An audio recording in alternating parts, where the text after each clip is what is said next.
Hallo, herzlich willkommen zu dieser Tarotlegung. Du darfst dir heute ein Bild aussuchen. Das sind meine neu entworfenen Orakelkarten und du findest unten den Link dazu, auch zu den einzelnen Bildern. Und das Kartendeck ist noch nicht vor Ort, deswegen machen wir es jetzt einmal so, aber gleich sehen wir natürlich die ganzen Karten, keine Sorge. Du suchst dir bitte so spontan wie möglich ein Motiv aus und wir beginnen dann auch sofort mit dem kleinen Puma. Und danach kommt der Berg, dann der Phönix und du kannst unten gucken, wann was losgeht. Und es findet sich auch in den Kommentaren. Los geht's! Hallo Kartendeck Nummer 1, du hast den kleinen Puma gewählt. Wir sehen die Karte hier nochmal eingeblendet. Ich selbst habe die Karten auch noch nicht hier de facto bei mir liegen. Ja, der kleine Puma ist sozusagen auch die erste Karte in meinem neuen Orakelkartenset und das geht immer darum, dass wir immer klein anfangen, egal was wir machen in unserem Leben. Und das gilt eben auch für die Liebe und die Beziehungen. Dinge, dass mal etwas stark wird, das braucht seine Zeit, wie auch wenn wir neue Dinge anfangen. Wir sind immer am Anfang, sind wir eben Anfänger, bevor wir ein Profi werden. Es ist noch kein Meister vom Himmel gefallen sozusagen. Und wir wachsen an unseren Herausforderungen natürlich auch, die das Leben so bringt. Aber lass uns reingucken, was der kleine Puma dir noch so sagen möchte, explizit zum Thema Liebe. Dafür fange ich jetzt sofort an mit den, guck mal, da fällt schon die erste Karte, mit meinem Tarot-Kartenset Light and Seer. Ich weiß nicht genau, wie es heißt, ehrlich gesagt, in Deutsch, aber ihr findet den Link ebenfalls unten in der Beschreibung. Ups. So, welche Karten möchten sich dir zeigen? Du hast den kleinen Puma ausgesucht zum Thema Du und die Liebe. Was sollst du wissen? Was kommt als nächstes? Was ist jetzt wichtig? Botschaften von dem Universum, von deiner spirituellen Welt, dass du dieses Tarot-Reading siehst. Was hat das mit dir zu tun? Wichtige Nachrichten für dich und die Liebe zum kleinen Puma, bitte. So, ja, da haben wir doch schon relativ viel. Kommt gleich noch was anderes dazu, bekomme ich rein. Aber ich gucke mir als erstes die Karten an. Das ist schräg gefallen, wir nehmen sie trotzdem mit rein. Es ist die Hauptkarte, die wir hier gezogen haben für dich, ist der Mond. Ja, der Mond ist interessant, weil da habe ich mir das Gefühl, hier geht es sehr viel um unbewusste Themen. Und also der Mond, warte mal, ich lege sie so hin, dass ihr sie besser sehen könnt. Ist immer irgendwie schief bei euch, gerade bei mir. Das liegt daran, wie die Kamera steht. Ich kann es nicht ändern. Ich hoffe, da stört sich jetzt niemand dran, der hier so... Oh, und der liegt auch noch... Da, das sieht man nicht. Nagelfeile mit drin. Das sieht ja nicht so schön aus. Ne? Muss man mal die Nägel hier ein bisschen schön machen. Ich weiß, ich habe die nicht lackiert wie die meisten anderen. Das wäre fatal. Das würde noch blöder aussehen bei mir. Ich kann das nicht so schön. So, und ich habe auch keine Zeit zum Nagelstudio zu gehen, falls das gerade jemand denkt. Also, aber nein, wir reden jetzt über euch und nicht über meine Nägel. Wir reden über den Mond. Und der Mond im Tarot, der steht immer für unbewusste Themen. Unbewusste Sachen, in die du eintauchen darfst. Das ist sozusagen das Meer, das repräsentiert dein Unterbewusstsein. Da sind wir auch wieder beim Thema negative Glaubenssätze auflösen. Tiefer in Emotionen auch eintauchen. Das heißt, sowohl in deine eigenen Emotionen als auch in die Emotionen anderer Menschen. Denn mit diesen beiden Wölfen, die ich hier habe, ich hole es dir näher dran, schön auf die Karte achten, nicht auf die Nägel. Das tut man es erst recht, ne? Denkt nicht an den Elefanten, so ungefähr im Raum oder wie auch immer. Hier haben wir den kleinen schwarzen Wolf, da haben wir den kleinen weißen Wolf. Ja, das kann auch natürlich immer sehr gut dich und eine andere Person repräsentieren. Ne? Wir haben es hier sozusagen zwei Menschen, die nicht so wirklich zueinander finden, die immer aneinander denken, ne? Die den Mond angucken und denken, ja, der andere sieht den Mond jetzt hoffentlich auch gerade, genau wie ich und denkt an mich, genau wie ich an diese Person denke, weil da immer noch irgendwie so ganz tiefe Emotionen da sind, bekomme ich hier für viele von euch rein bei diesem Thema, dass da noch ein ungelöstes emotionales Band ist mit einer anderen Person. Aber dass du das Gefühl hast, da sind Hürden, die es nicht zu überwinden gilt. Das könnt ihr nicht überwinden, da sind zu viele Sachen passiert oder es passt einfach nicht zusammen, zu große räumliche Distanz, Thema Fernbeziehung, all das kann eine Rolle spielen. Aber hier bist du wirklich dazu aufgerufen, auch mit deinen Emotionen dich zu verbinden. Also nicht dich von deinen Emotionen abzuschirmen und nicht nur darauf sozusagen zu berufen, dass das eh alles nichts wird und alles keinen Sinn hat, ne? Mit dem hier auch mit dem kleinen Puma.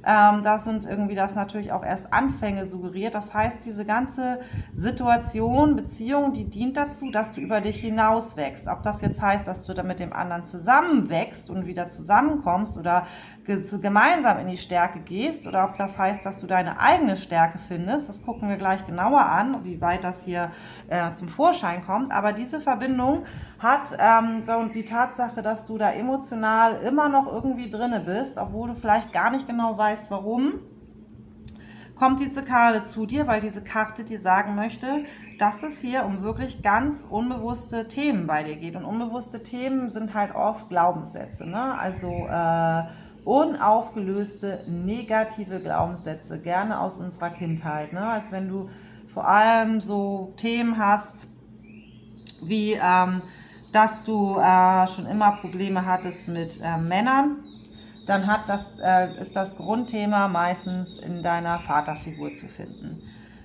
Probleme mit Frauen ist das Grundthema logischerweise oft deine Mutterfigur. Und da kann man auch oft sagen, ja, aber ich habe ja immer ein ganz gutes Verhältnis gehabt zu meinem Vater. Dann würde ich trotzdem behaupten, dass da irgendwelche Themen eine Rolle spielen, die unbewusst ablaufen aus deiner Kindheit, die dir vielleicht gar nicht so bewusst waren, ne? Also zum Beispiel, dass dein Vater dir auch vielleicht suggeriert hat, dass du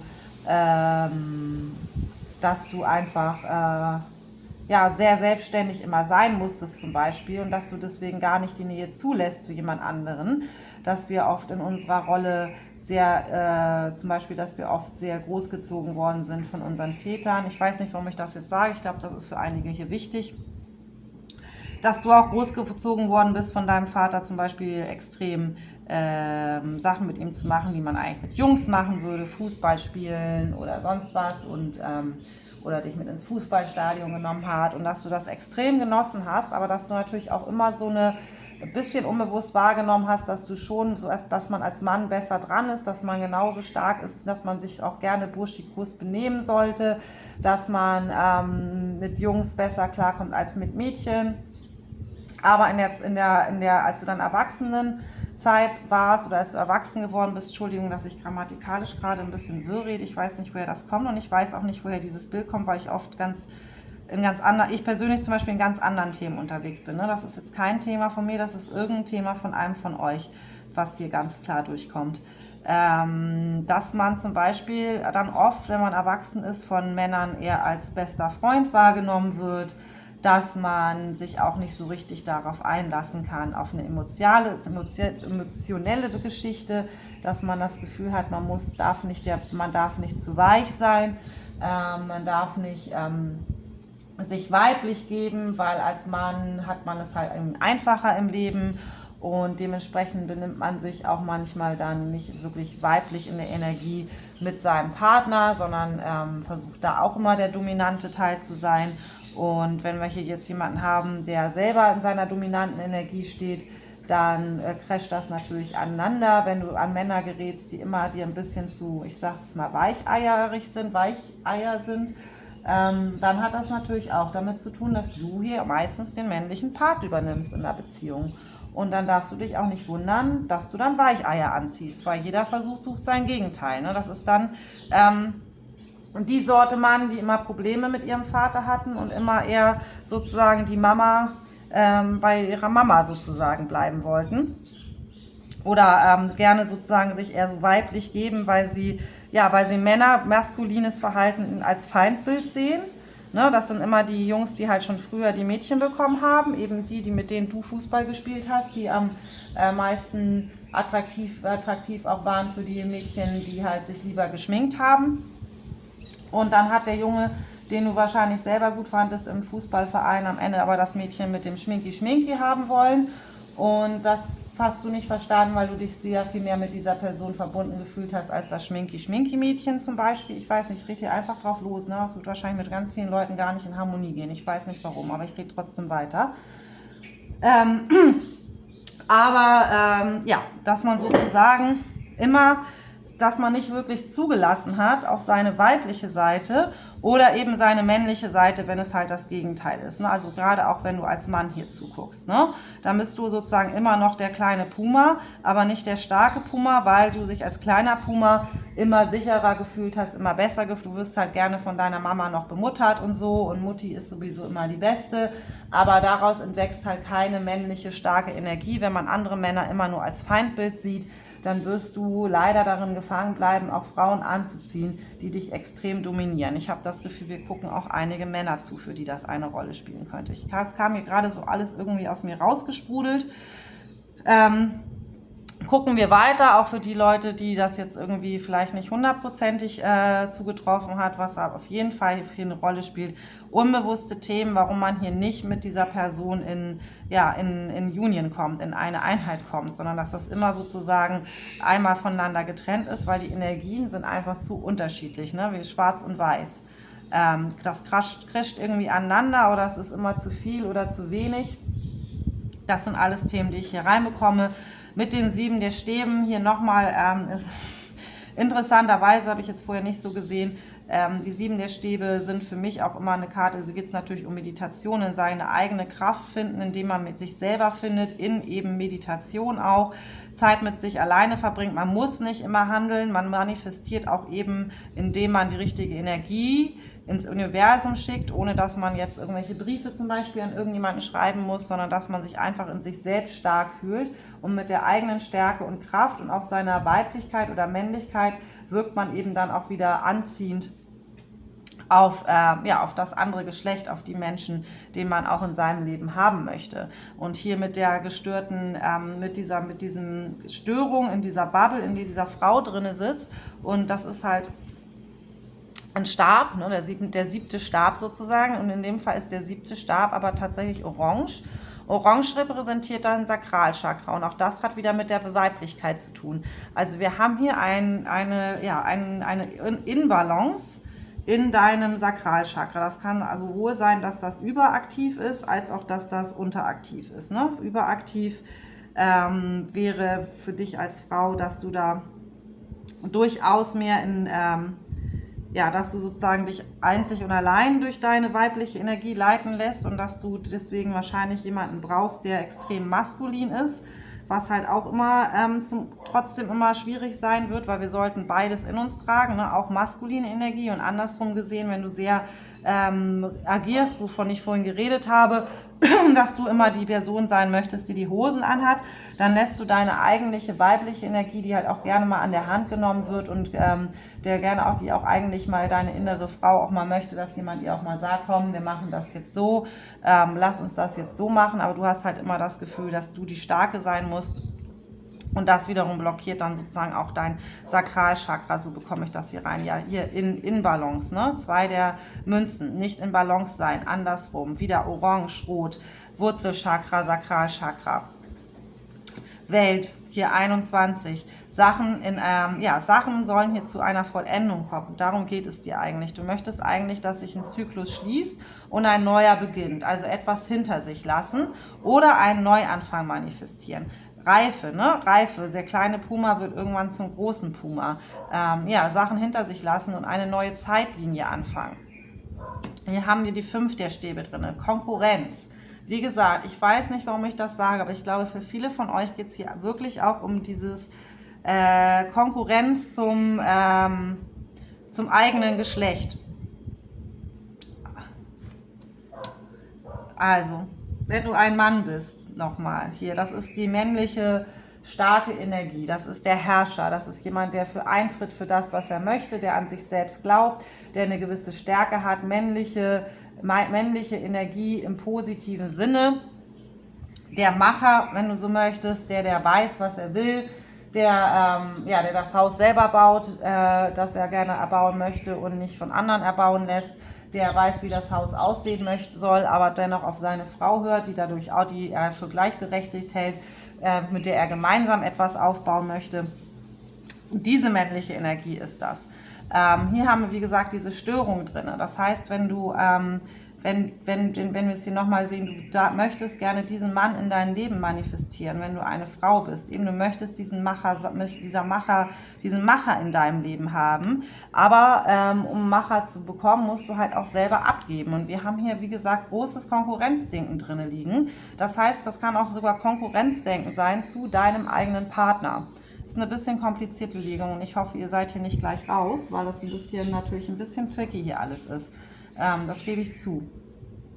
Aber hier haben wir eine Konkurrenz drin liegen, die du empfindest, entweder zu deinem eigenen Partner oder zu deinem Geschlecht, deinem Gegenüber, sage ich jetzt mal so. Ne? Ihr steht aber nicht in Konkurrenz, ihr sollt Dinge in Einklang machen. Du musst nicht stärker sein als diese Person. Du musst nicht in Dingen besser sein als diese Person. Du musst auch nicht besser sein als andere Frauen oder besser als andere Männer. Du bist nicht in Konkurrenz mit anderen Menschen, du bist immer nur in Konkurrenz mit dir selbst im Sinne von die beste Version deiner selbst zu sein. Und die beste Version deiner selbst, die besinnt sich eben auf das zurück, was du tief innen drinne bist, was du tief innen drinne wirklich möchtest und nicht das, was andere Leute dir in deiner Kindheit eingeredet haben, wie du sein sollst, um in dieser Welt zu gefallen. Guck mal, wir kriegen gleich noch den König der Münzen mit dazu. Ich sage jetzt mal wieder, der wundert uns ja schon gar nicht mehr für die hier länger zugucken. Repräsentiert die natürlich mittlerweile, denke ich mal, eine ganz bestimmte Person.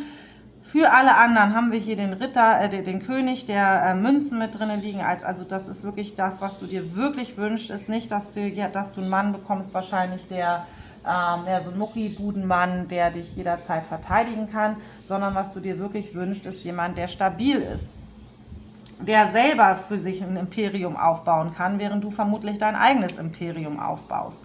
Und hier haben wir auch mit dieser Stärke umgekehrt, bei dem du nämlich eben, und das hier kommt hier in Verbindung mit deinem Sakralchakra, mit dem du nämlich nicht immer die Starke sein musst, bei dem du auch mal die Schwache sein darfst, wo du auch mal einfach nur das Mädchen sein darfst, was anfängt zu weinen, weil tief in deinem Inneren wünschst du dir, glaube ich, jemanden, der einfach auch, der dich akzeptiert, so wie du bist und der aber auch sozusagen der dich auch in den Arm nimmt, wenn du mal weinen musst. Und hier haben wir halt so mit dem, was ich am Anfang gesagt habe, ein bisschen drin, dass das nicht okay war in deiner Kindheit. Es ging immer darum, stark zu sein und immer immer powerful zu sein, immer hier auch zu zeigen, was man kann.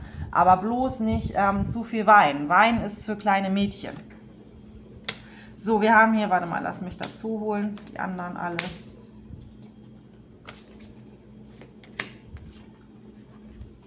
Die hatte ich vorhin schon mal drin bei meiner Legung. Wir haben hier zweimal ein Pärchen liegen, um das schon mal zu sagen, gleich dazu. Bei dem, was ich vorhin aufgenommen habe mit den Göttinnen. In Nummer 3 war das, glaube ich, drin, falls du da auch mit dabei warst oder dich interessierst. Guck sonst nochmal, dich nicht entscheiden konntest. Ich glaube, beides bei Nummer 3 mit dabei. Aber ich bin mir nicht mehr sicher.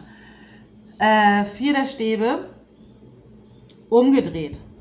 Dann haben wir den Pagen der Münzen richtig rum. 9 der Münzen wieder umgedreht. 8 der Münzen, der Kelche, 8 der Münzen richtig rum. Das beides gucken wir uns zum Ende hin an. Also hier ist wirklich der Wunsch, du möchtest eigentlich tatsächlich, das hier ist, du musst, glaube ich, auch nicht unbedingt heiraten. Das ist jetzt nicht das, was du unbedingt möchtest, sondern du möchtest einfach irgendwas haben, was hier auf dem stabilen Boden steht. Was halt nicht kein Mann, der irgendwie rausgeht und ständig irgendwie vielleicht noch nach anderen Frauen guckt. Das alles, was du dir wünschst, ist eigentlich nur jemand, der wirklich ganz stabil in sich selber ist und der auch wirklich deine Schönheit und deine Selbstliebe sieht. Aber hier ist wirklich ein bisschen der Knaxus Knausus für dich drin, dass diese Stabilität, die kannst du dir am Ende tatsächlich nur selber geben. Ne? Das ist bei uns allen immer so. Alles, was wir sozusagen wollen, das müssen wir uns erstmal selber geben, damit es dann in unser Leben kommen kann. Wir haben hier dich dann auch noch drin liegen mit den 8 der Münzen. Entschuldigung. 8 der Münzen. Hier ist auch nochmal ein Mädchen zu sehen, das auch wirklich für sich selbst, die ist ja auch alleine, aber die macht halt Sachen, die ihr Spaß machen, die kann sich damit hier mit diesen Mondphasen, Ewigkeiten beschäftigen, ne? Also du kannst alleine sein. Und das ist für dich kein Problem und du musst das auch nicht als Problem sehen. Also du sollst deinen eigenen Wert nicht da in Zweifel stellen daran, ob da jemand mal für dich da war oder nicht. Hier geht es wirklich mit dem kleinen Puma darum, dass du in deine eigene Stärke kommst und diese Stärke eben nicht missdeutest. Hier auch nochmal, hier guck mal, das ist ja auch so ein umgedrehter Löwe mit ich muss stark sein, ich darf nicht weinen, sondern tatsächlich deine Stärke auch darin siehst, einfach nur weiblich zu sein, einfach nur du selbst zu sein, einfach deine Emotionen auch zeigen zu dürfen.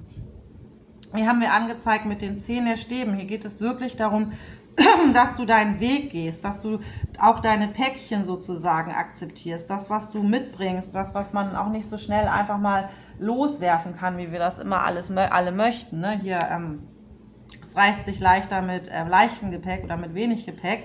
Wir haben alle unsere Pakete mit dabei. Wichtig ist aber, dass wir unseren Weg weitergehen und dass wir uns unserer Pakete bewusst werden, was uns sozusagen blockiert an der Manifestation von einer harmonischen Beziehung mit eben diesem König der Münzen, den ich hier für dich drinne liegen sehe, als eine stabile, reife, intelligente Person, als dein Gegenüber Mann.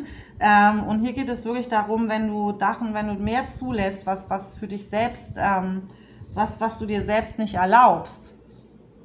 Und wenn du aufhörst sozusagen dein Partner oder dein eigenes Geschlecht, je nachdem was hier ist, mehr als jemand zu sehen, der dir Steine in den Weg legen möchte und vielmehr versuchst, deinen Fokus darauf zu lenken, auf Menschen, die dir gut tun und die dir helfen und die dich wirklich so mögen, wie du bist und akzeptieren, wie du bist. Und die dich auch in den Arm nehmen, wenn du weinen möchtest, als an die Menschen, von denen du denkst, dann fallen die dir sozusagen hinterher in den Rücken, dann hast du sowieso schon da nicht die richtigen Menschen um dich herum, ja?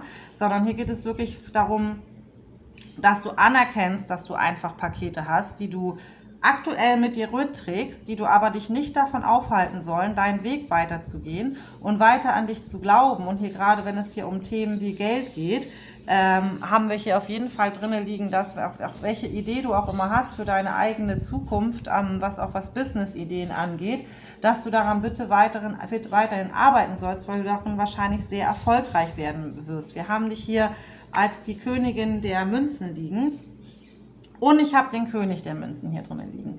Das heißt natürlich, für dein Liebesleben haben wir hier sehr, sehr gute Aussichten drin liegen, weil dieser Mann, den König der Münzen, den ziehst du an, wenn du die Königin der Münzen bist. Das heißt, ja, das ist schon gut. Du hast schon diese Energie von, ich bin eine Macherin und ich kann das alles selbst in mein Leben ziehen. Ich brauche keinen Mann, der mich hier durchfüttert oder der mich auf schicke Reisen einlädt. Darum geht es mir nicht, wenn ich hier so einen stabilen Mann haben möchte. Das kann ich mir alles selber arbeiten. Und das ist auch gut so und das wirst du auch tun. Das liegt hier so drin. Du bist eine Kämpferin, du bist jemand, der sich selbst seinen Lebensunterhalt verdienen kann. Du brauchst dazu keinen anderen Mann, du brauchst dazu nur sich selbst. Du kannst dich auf dich selbst verlassen, aber lass auch zu, dass du jemanden findest, auf den du dich auch verlassen kannst und bei dem du, der durchaus vielleicht mal so ein bisschen dominant rüberkommt und dass du dann auch nicht immer sozusagen dagegen gehen musst, sondern dass du dann auch wirklich einfach mal loslassen kannst und sagen kannst, okay, lass ihn doch jetzt einfach mal hier den Mann sein und wenn er jetzt sagen möchte, wie er weiß, wie er sagt, jetzt wo wir heute Abend essen gehen, fang nicht an mit ihm zu diskutieren. Also es sei denn, du findest es ganz furchtbar, aber dann sag nicht, nee, ja will ich nicht oder was auch immer, sondern wir gehen jetzt dahin, sondern sag einfach, du, ganz ehrlich, du weißt doch, ich bin allergisch gegen Seafood. In dem Laden gibt es fast nur Fisch zu essen. Finde ich ein bisschen komisch, dass du das jetzt vorschlägst. Hättest du einen anderen Vorschlag, statt einen Gegenvorschlag zu machen? Lass ihm einfach mal ein bisschen die Möglichkeit, auch der Mann zu sein. Selbst wenn du jemanden hast in deinem Leben, der sehr weiblich ist, der eben irgendwie vielleicht mehr der kleine Puma ist, als du der kleine Puma bist, wo du das Gefühl hast, der ist ja einfach noch kein erwachsener, gestandener Mann, so wie ich ihn mir wünschen würde, dann gib ihm doch auch einfach mal die Möglichkeit, ein gestandener, erwachsener Mann zu sein und Entscheidungen zu treffen, statt immer Entscheidungen für ihn zu treffen. Sieh ihn nicht als jemanden, den du mach aus ihm gar nicht erst den du herumkommandieren kannst. Gib ihm die Möglichkeit, männlich zu sein. Dann hat er auch die Möglichkeit, in seine Männlichkeit erst zu kommen. Wenn das nichts für dich ist, lass es hinter dir. Aber erwarte nicht, das ist von Schwingungen sehr schwierig energetisch, dass du auftrittst als der Mann mit richtig Eiern und dann einen Mann anziehst, der auch richtig Eier hat. Das wird nicht, das ist sehr schwierig. Dann clasht ihr erst recht aneinander. Lass einen Mann auch seine Emotionen empfinden. Lass ihn auch über seine Gefühle reden, aber lass ihm auch den Raum, dass er auch Mann sein darf und dir sagen kann, wir gehen ja heute Abend da jetzt essen, Bums aus Feierabend, ohne darüber eine riesen Diskussion anfangen zu müssen. Ne? Weil so gibst du anderen auch die Möglichkeit, sich mal männlich zu fühlen. Und du bist sowieso hier in deiner eigenen Stärke. Du hast hier sowieso schon das Zepter sozusagen in der Hand. Und wenn du du hast das Zepter in der Hand. Hier ist wirklich eine Aufforderung, Sachen auch mal loszulassen, nicht immer die Starke sein zu müssen und ein bisschen mehr deine Weiblichkeit auch einfach zuzulassen. Lass mich gucken, was wir hier als Affirmation haben oder sonst noch eine Karte.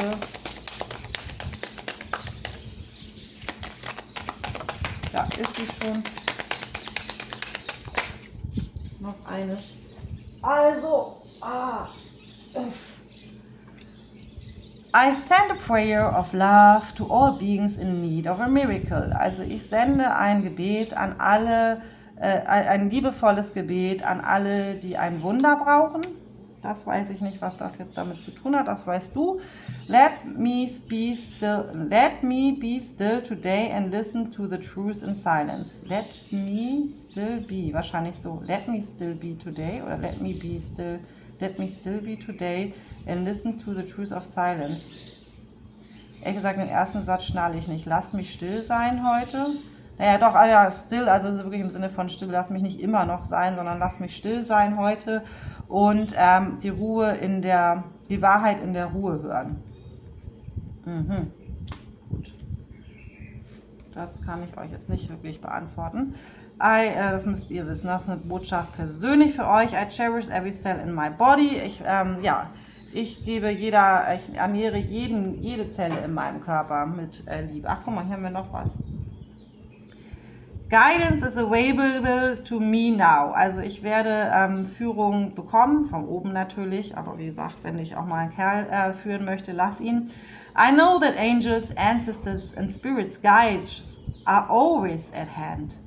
I do not walk alone. Ja, du bist nicht alleine. Da sind immer andere um dich herum, auch wenn es sozusagen und nicht nur, sondern eben umso besser, spirituell gesehen Menschen, also ja, Ahnen, Engel, worüber du glaubst, das Universum generell, ist immer jemand bei dir, du bist nicht alleine. Ne? Auch wenn du hier so das Gefühl hast, dass du immer alles alleine machen musst, du machst nicht alles alleine. Du wirst immer Helfer haben auf der spirituellen Ebene, die für dich da sind und die dir helfen werden, deine Ziele zu erreichen, die Liebe zu finden, zu dir selbst zu finden.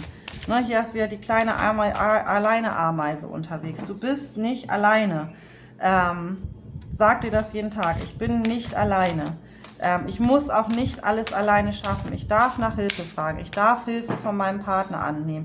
Ich darf Hilfe von Menschen annehmen, die, von denen ich vielleicht glaube, dass sie gegen mich sind. Sie sind vielleicht gar nicht gegen dich. Sie wollen dir vielleicht eigentlich nur helfen. Sie warten nicht darauf, dass du stolperst. Sie werden dir wahrscheinlich die Hand reichen, wenn du stolperst.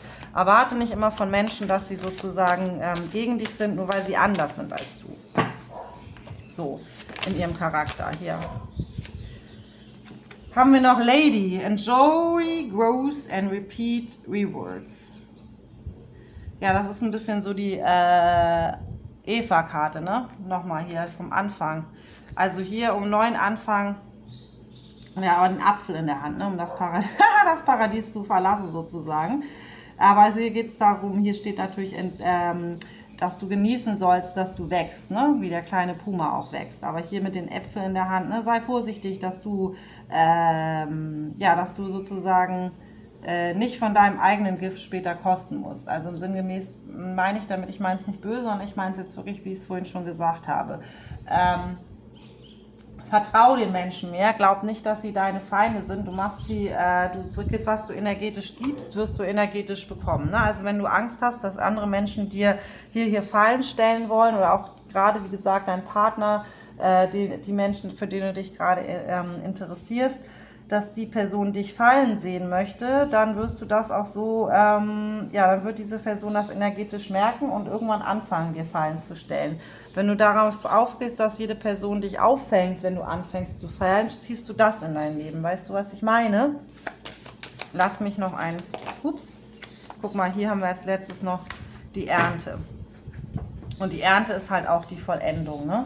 Die Ernte, man erntet, was man sieht. Man erntet, was man sieht. Man wächst über sich hinaus und am Ende, wenn man über sich hinausgewachsen ist und sich auch ein bisschen transformiert hat, sich mit sich selbst beschäftigt hat, Sachen in Balance gebracht hat, Balance auch mit dem anderen, dann wirst du am Ende hier eine Ernte. Ich glaube, deswegen ist die auch gefallen. Hier geht es um die Ernte, ne? Die holt die Ernte ein. Ernte, das habe ich falsch verstanden. Die holt die Ernte ein. Es geht darum, dass du deine Ernte einholen sollst. Und das ist ja gerade auch ein Liebesthema. Reiche dem anderen die Hand, sei offen mit deinen Emotionen, sei ehrlich damit, wer du bist, guck in deine Kindheit, was hat sozusagen deine Elternteile dir suggeriert, wie du dich zu verhalten sollst, was du aber vielleicht im Grunde deines Herzens gar nicht bist. Lass zu, dass du bist so stark, du darfst auch mal zulassen, schwach zu sein. Du darfst auch mal zulassen, dass jemand anders das Ruder in der Hand nimmt und du einfach nur hinten drin sitzt im Kanu und die Landschaft genießt, okay? Siehst so. Ich hab dich lieb, bis zum nächsten Mal und jetzt machen wir gleich weiter mit der zweiten Karte, falls dich das auch noch interessiert. Hallo Stapel Nummer 2, du hast den Berg ausgesucht. Wir haben die Karte noch nicht da, ich blende sie dir hier ein, auch mit dem Spruch, der dazu steht. Und wie du dann sehen wirst, geht es hier darum, dass du sozusagen vor einem Hindernis stehst oder vor Problemen natürlich im übertragenen Sinne, die für dich im Moment sehr groß zu sein scheinen. Also vermutlich, dass es hier meistens um die Liebe geht. Bezüglich der Liebe, Sachen, die nicht zu überwinden zu sein scheinen, nicht überwindbar zu sein scheinen, so ist es natürlich richtig. Nicht überwindbare Probleme in der Liebe mit einem anderen Menschen, da gucken wir natürlich gleich genauer rein. Diese Karte sagt dir aber, dass du es einfach anpacken sollst. Ne? Dass wenn man vor dem Berg steht, dann sieht der riesengroß aus. Und wenn du ihn erstmal erklommen hast, dann wirst du sehen, dass meistens, wer gerne wandern geht oder auch die Leute, die gerne Bergsteigen gehen, dass das Ganze ein Abenteuer ist. Und wenn man erstmal oben steht, dann wird man belohnt. Jetzt fährt hier ein Auto durch. Man kann natürlich auch mit dem Auto auf den Berg fahren, ne? Dann geht es noch ein bisschen schneller. So. Hier bellt im Hintergrund ein Hund, das ist nicht meiner, dementsprechend kann ich dagegen nichts tun. Meiner liegt hier ganz lieb neben uns. Kann ich mich nur für entschuldigen, aber kann ich auch nichts gegen machen. Wir gucken einmal, welche Göttin mir uns noch hier reinkommt für. Da kommen sie schon angefallen. Gleich mehrere. Um einmal nochmal konkreter anzugucken, worum geht es hier? Worum geht es bei diesem Problem mit diesem anderen Menschen oder in der Liebe generell, was sich gerade nicht so anfühlt, als wäre das irgendwie überwindbar? Da habe ich erstmal super gute Karten für dich, die sagen erstmal, dass es hier wirklich darum geht, dass du in deine eigene Stärke kommst, dass du dir selbst auch mehr vertraust. Dass du dir natürlich auch wünschst, irgendwie, dass jemand stark an deiner Seite ist, aber dass wir hier natürlich auch mit dieser Stärke-Karte und dieser kleinen zierlichen Person hier auch wieder sehen, dass du dass du sozusagen nicht alleine stark sein musst, aber dass du schon in dir selber stark bist als Mensch, der du bist. Da kann man auch klein und zierlich sein und trotzdem die größte Persönlichkeit haben, ne? Bist dann wahrscheinlich auch selber manchmal der Berg für andere stark und stark wie ein Berg. Und wir haben da dazu noch die Baubo. Und die Baubo, das ist so die Fröhlichkeitsgöttin. Die war immer dafür da, alle anderen zum Lachen zu bringen. Und da haben wir schon das drin, was natürlich auch ein bisschen in dieser Unterzeile vom Berg mitschwingt, ne? Dass man Dinge einfach nicht immer so ernst nehmen sollte. Also was da gerade ist, wir gucken da näher rein und da wirst du jetzt wahrscheinlich sagen, das ist aber alles sehr ernst, weil wie wir schon in der ersten Karte gesehen haben, ist das für dich gerade alles, fühlt sich das gerade so an, als wäre das ein unüberwindbares Hindernis. Aber hier geht es darum, dass du nicht die Freude an deinem Leben verlieren sollst, aufgrund von Ereignissen. Und dass du nicht sozusagen dein Strahlen verlieren sollst. Und mit der Prophezeiung und der Cora, die mit, ja, auch mal mit diesem Motiv daherkommt, was ja auch wie so ein Ring aussieht. Da haben wir halt in der Liebe, explizit wenn es um die Liebe geht, dass da schon Sachen für dich vorbestimmt worden sind. Ja, also das geht hier darum, dass du dass du deine magische Kraft sozusagen entfalten darfst, dass du in Verbindung mit dir selbst bist, dass du meditierst, ne, auch um in die Ruhe zu kommen. Also Lachen hilft, ne, manchmal, wenn es einem wirklich schlecht gibt, dann gibt es ja auch dieses zum Beispiel Lach-Yoga. Da heißt das, du sollst erstmal so lange künstlich lachen, bis es zu einem echten Lachen wird, denn dein Körper und dein Unterbewusstsein, die kennen nicht den Unterschied, ob du wirklich lachst oder ob das ein gefaktes Lachen ist. Und genauso ist das mit Visualisieren. Ne? Also genau, ich glaube, darum geht es hier auch. Ne? Ein Problem, du gibst dem Problem die Bedeutung und wie groß das ist. Und indem du zum Beispiel visualisierst, dass alles gut ist, dass das alles einen tieferen Sinn hat, dass du die Bedeutung bald verstehen wirst, die es für dich hat, dass sich alles zum Guten wenden wird. Das sind Affirmationen, die du dir sagen kannst. Und das ist genau dasselbe. Dein Gehirn versteht in dem Moment gar nicht den Unterschied, ob das jetzt wirklich so ist oder nicht. Das versteht nur, dass du ihm das sagst und das sozusagen sinkt. Je mehr häufiger du das sagst, je mehr sinkt es in dein Unterbewusstsein ein. Und wenn du visualisierst, also wenn du dich sozusagen hinsetzt in Meditation, wie diese Dame auf diesem Bild, und die Augen schließt und dir sozusagen vorstellst, wie dieses Hindernis sich einfach auflöst und das immer und immer wieder tust oder wie Dinge gut ausgehen, gerade in der Liebe, ne, dass man in einer glücklichen gemeinsamen Partnerschaft ist und du setzt dich hin und du visualisierst das jeden Tag, du musst das auch nicht lange machen. Ne, und nimm dir so 7 Minuten Zeit dafür, geh da richtig rein, versuch richtig zu gucken, wie sich das anfühlt, wenn du mit jemandem zusammen bist, der dich genauso liebt, wie du bist oder mit einer bestimmten Person zusammen bist. Und versuch das wirklich jeden Tag in deinen Alltag zu integrieren. Am besten gleich morgens nach dem Aufstehen oder abends kurz zum Schlafen gehen. Und du wirst sehen, wie Dinge sich transformieren können. Weil also auch gerade so ein Berg voll Problemen, der wird auch häufig größer, darum geht es ja in dieser Karte, je mehr Bedeutung wir ihm geben, je größer sozusagen deine Angst davor ist, dieses Hindernis, dieses Problems zu überwinden oder je mehr du darin siehst, als persönlichen Angriff zum Beispiel, desto mehr wird dein Gehirn sich auch darauf fokussieren, dass es ein persönlicher Angriff ist, du wirst dich unter Stress setzen und du wirst sozusagen noch mehr Probleme anziehen, würde ich jetzt nicht sagen, das klingt fies, aber es ist natürlich ein bisschen so. Also je mehr sozusagen du Angst davor hast, so über diesen Berg zu klettern, was auch immer der Berg gerade für dich repräsentiert, desto größer wird der Berg werden. Aber wenn du es einfach sozusagen dir auf den Berg zugehst und dich traust, deine Komfortzone zu verlassen oder vielleicht erstmal tatsächlich dich wieder erdest und sagst, alles wird gut, ich kann das, ich schaffe das. Das wird ein großer Erfolg, ne? Wenn es um andere Themen geht, dann schaffst du dir selbst sozusagen schon eine Basis, ja, diesen Berg gut und viel besser zu erklimmen oder den Berg tatsächlich am Ende einfach aufzulösen. So, aber das ist, glaube ich, schon mal hier die erste Nachricht, die hier ganz klar durchkommt. Aber jetzt gucken wir natürlich ein bisschen auch mehr da rein, was denn hier genau angezeigt wird. Für den Berg, das Problem, bitte um Karten. Universum, aha, ja. Wie geht es hier genau? Was können wir tun?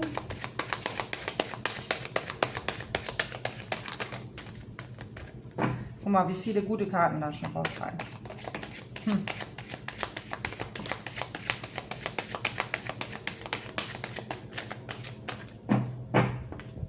Nochmal einmal, dann mische ich nochmal.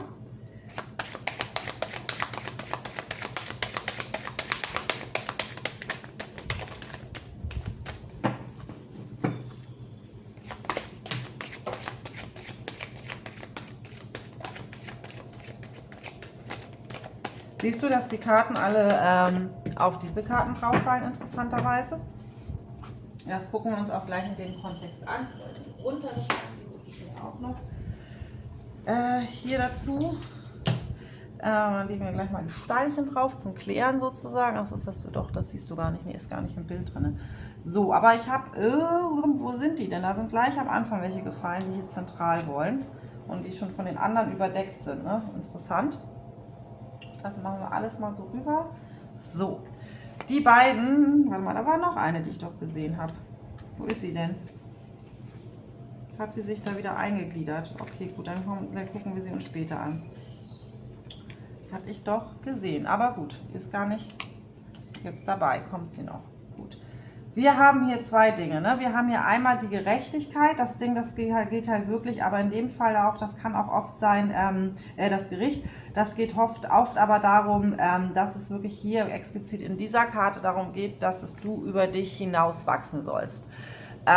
Eigentlich genau das, was mir gerade schon reingekommen ist. Hier geht es wirklich darum, dass du, dass du mehr an dich glaubst, ne? Auch mehr daran, was du verdient hast, dass du einfach wirklich in den Glauben in dich selbst gehst, weil wir haben hier mit den 2 der Stäben auch die Karte liegen, die heißt, also deswegen sage ich auch nochmal das mit der Komfortzone. Ich weiß nicht, worum es hier gerade bei dir geht, ob das wirklich nur um Liebe geht oder ob es für viele von euch gerade, ihr genau wisst, was ich meine, was nichts mit Liebe zu tun hat, was dir hier übermittelt wird. Also mit den 2 der Schwertern, da haben wir dieses, du weißt eigentlich, was du tun solltest, ne? Du könntest eigentlich in die Handlung gehen, du könntest aufbrechen und diesen Berg besteigen. Aber du hast sozusagen, du bist in deiner Komfortzone, fühlst du dich einfach wohler, sozusagen, du fühlst dich gerade wohler unten am Berg, den Berg anzugucken, aber du weißt genau, dass es besser wäre, über den Berg drüber zu steigen. Aber du ziehst es vor, sozusagen nicht zu gehen, aus zu großer Angst, was passiert, wenn du wirklich so mutig bist und einfach losgehst und einfach losmarschierst. Also deine Angst vor diesem Berg, was auch immer dieser Berg für dich repräsentiert, hält dich eigentlich zurück, das zu machen, was du wirklich machen möchtest und wozu du auch eigentlich wirklich sozusagen bestimmt bist, weil das würde wirklich dafür sorgen, dass du über dich hinaus wächst und Dinge erfährst und Dinge erlebst, die du dir im Moment so erträumen würdest. So, lass mich gucken, was wir hier noch haben.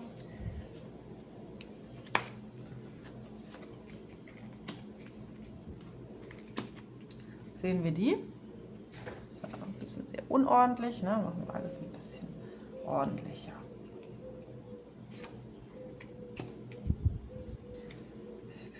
Ja, da siehst du schon, ne? Ähnliche Energie, siehst du, deswegen ist sie, die habe ich nämlich gesehen, deswegen ist sie nicht gleich gekommen. Die darf auch noch dazu. Und die gucken wir uns gleich gemeinsam an, aber die kann noch dazu. Die können auch noch dazu. Tja, ja. Ja, ich meine, wer ein bisschen Ahnung von Karten hat, der sieht es, glaube ich, jetzt auch schon selbst, ne?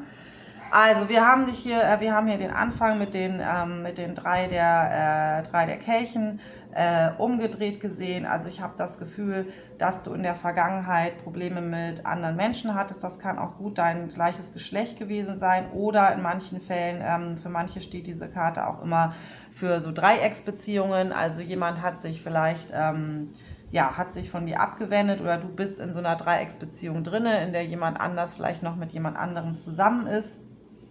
So eine Geschichten. Es kann genauso aber hier sein, kann hier genauso einfach sein, dass es um Freundschaften geht, die in die Brüche gegangen ist. Es geht auf jeden Fall darum, dass in der Vergangenheit etwas war, wo du sozusagen, wo Dinge sich nicht so entwickelt haben, wie du dir das gewünscht hättest, wo du aus Situationen sozusagen ausgeschlossen worden bist oder gegangen worden bist, ne, auch wenn es um berufliche Sachen geht. Aber wenn es um halt Beziehungen geht, hier nach dem Motto, du dir die Person warst, die ausgegrenzt worden ist und ja, sagen wir mal so weggeschickt worden ist, so kann man es am besten sagen. Und das hat dich sozusagen immer noch, das sorgt wahrscheinlich auch jetzt dafür, dass du ein bisschen Angst hast, den Berg zu erklimmen. Ne? Wir bleiben jetzt mal einfach wirklich bei dem Bild des Berges. Wir haben dich hier als den 6 der Stäben drin liegen, die liegen auch richtig rum gesehen. Das heißt, das ging hier nie darum, dass dich jemand nicht wirklich wahrgenommen hat oder nicht gesehen hat. Oder dass du sozusagen da als die größten Selbstzweifel bekommen hast zuerst. Aber jetzt habe ich das Gefühl sozusagen, dass du sozusagen, nachdem du eigentlich schon wusstest, dass, wenn es hier um eine Person geht, diese Person dich eigentlich immer noch total anhimmelt, dich vielleicht auch sozusagen immer noch bei Social Media liked, stalkt, wie auch immer. Dass wir aber hier trotzdem haben, dass du irgendwie das Gefühl hast, dass sich einfach Dinge in deinem Leben, ne, was wir vorhin hier schon auch ein bisschen drin hatten mit der ersten hier, nicht so richtig weiterentwickeln. Ne? Du würdest gerne, guck mal, das ist ja auch interessant, weil er klimmt den Berg, witzigerweise, wo wir es haben. Ja, also er weiß nicht, wie er den Berg erklimmen soll, Entschuldigung, so, und der hier steht schon auf dem Berg. Das ist immer diese Karte von, guck mal, die anderen schaffen das alle, für andere ist das kein Problem, ich bin so ein Loser, ne? Warum mache ich es nicht einfach? Ach, ich bleibe mal lieber noch ein bisschen sitzen, ich hoffe, das erübrigt sich alles von selbst, so, ne? Vergleich mit anderen, denken, dass man das selber irgendwie nicht hinbekommt, was alle anderen hinbekommen. Aber hier haben wir drinne liegen und dann kommt halt auch noch dieser Turmmoment hinzu. Also du hast hier irgendwie darauf gewartet, dass ich nehme mir jetzt einfach mal an für die Mehrheit von euch, dass es eine bestimmte Person ist, dass diese Person sich darüber klar wird, dass sie hier irgendwie einen Fehler gemacht hat, dich gehen gelassen zu haben, weil du genau weißt, dass diese Person eigentlich immer noch ihre Augen auf dich hat. Das wirst du vermutlich wissen, entweder von anderen Leuten. Du merkst, dass diese Person auf deiner Facebook- oder Instagram-Seite unterwegs ist, ne? Aber da kommt halt einfach nichts rein. Und dann haben wir hier halt auch drin liegen dann mit diesem Turmmoment, den wir haben, und den umgedrehten Ass der Münzen, dass du wahrscheinlich irgendwie extrem enttäuscht worden bist dann noch, dass wahrscheinlich irgendwas passiert ist. Der Turm steht immer für einen Moment, in dem man auch so ein bisschen geschockt ist, ne, weil jemand vielleicht einfach plötzlich einem statt eine liebevolle Nachricht eine extrem fiese Nachricht schickt. Da wir hier die Münzen drin haben und die gebende Hand mit den Münzen, könnte es sich hier zum Beispiel um Geldgeschichten handeln. Also als Beispiel, dass die Person statt dir was Nettes zu schreiben, dir sowas geschrieben hat, du schuldest mir übrigens noch 100 Euro, wann kann ich die erwarten? So in die Richtung. Also dass da einfach ziemlich klar war, dass da gerade nicht so viel rüberkommt.